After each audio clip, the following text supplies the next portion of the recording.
सरळ व्याजावरच या ठिकाणी आणखीन एक उदाहरण बघा. उदाहरण काय बघा.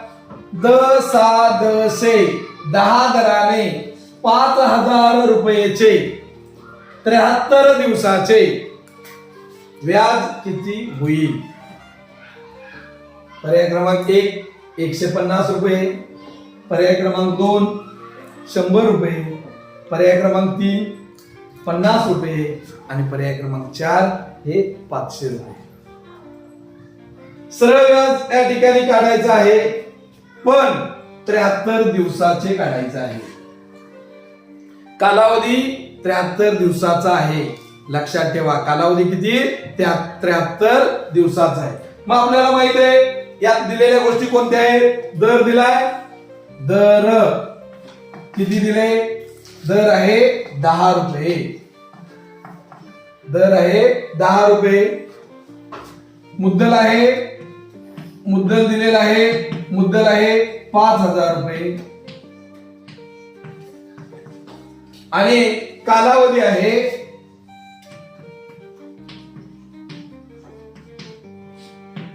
73 दिवस. कालावधी दिवसामध्ये आहे, त्यामुळे लक्षात घ्या सूत्र जो आपला सरळ व्याज काढायचं सूत्र आहे. व्याज तर काढायला सांगितलेलं आहे, मग सरळ व्याज काढायचं सूत्र जे आहे तर काय आहे? स बरोबर, स म्हणजे सरळ व्याज, स बरोबर म गुणिले द गुणिले क भागिले 100. मग म म्हणजे मुद्दल, द म्हणजे दर, क म्हणजे कालावधी. सगळं दिलेलं आहे. या सूत्रामध्ये आपण जो तो घटक घातला की आपल्याला उत्तर या ठिकाणी लगेच मिळून जाईल. बघा इकडं म किती आहे तर 5,000 आहे. म म्हणजे मुद्दल, मुद्दल 5,000 गुणिले द, द म्हणजे दर, दर आहे 10 गुणिले क, क म्हणजे कालावधी, कालावधी जो आहे तर तो 73 आहे आणि 73 दिवसांचा आहे. म्हणून आपण या ठिकाणी कालावधी 73 दिवसाचा आहे. म्हणून लक्षात घ्या छेदामध्ये, म्हणून आपण काय करणार आहे तर छेदामध्ये दिवसामध्ये कालावधी असल्यामुळं छेदामध्ये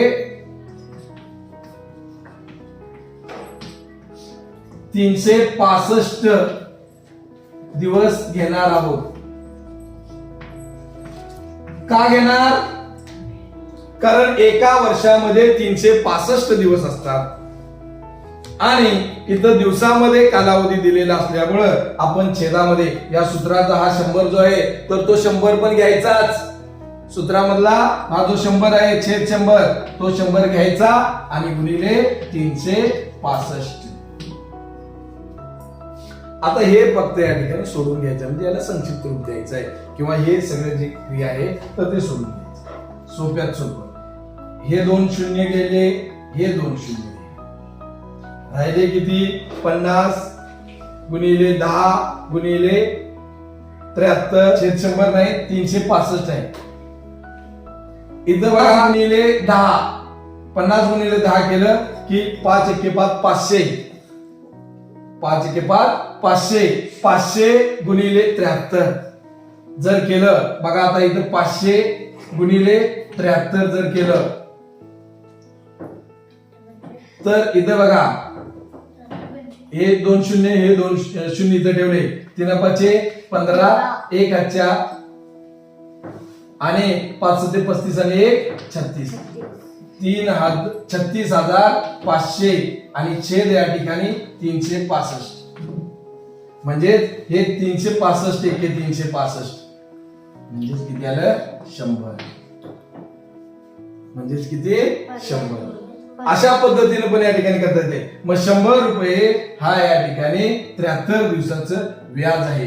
73 दिवसाचा कालावधी, कालावधीचा व्याज सरळ व्याज तो आहे तर 100 रुपये. हे अशा पद्धतीनं या ठिकाणी करता येईल. म्हणजे या ठिकाणी पर्याय क्रमांक 2 हे त्याचं उत्तर आहे.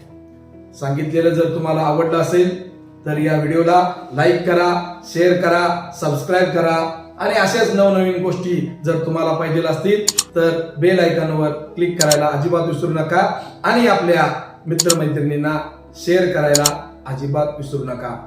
धन्यवाद.